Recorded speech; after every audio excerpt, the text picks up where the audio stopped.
नमस्कार. जोशी स्वयंपाकखाना या माझ्या चॅनेलमध्ये आपले सहर्ष स्वागत आहे. आज आपण करणार आहोत पौष्टिक खमंग अशा चकोल्या.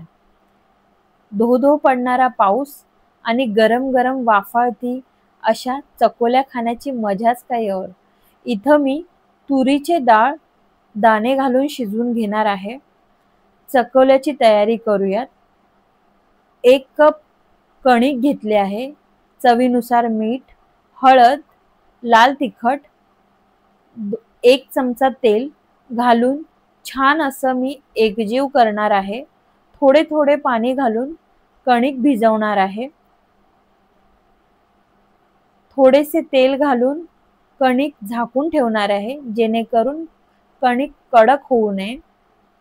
मसाल्याची तयारी करूयात.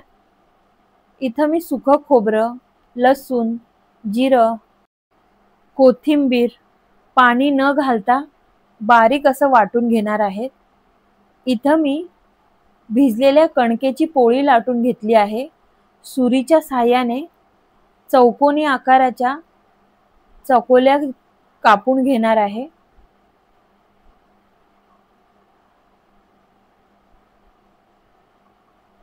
फोडणीची तयारी करूयात.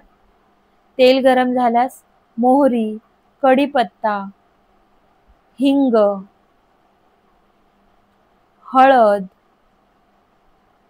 आपला घाटी मसाला घालून छान असं परतून घेणार आहे. आता वाटलेलं हिरवं वाटण घालूयात. तेही छान परतवून घेऊयात. चवीनुसार मीठ घालूयात.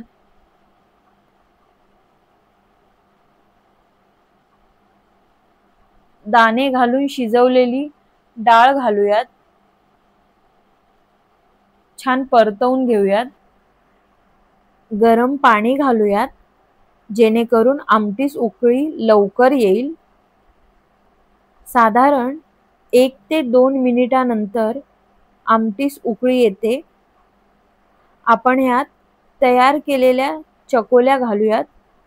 एकत्र न घालता एक एक करून घालूयात.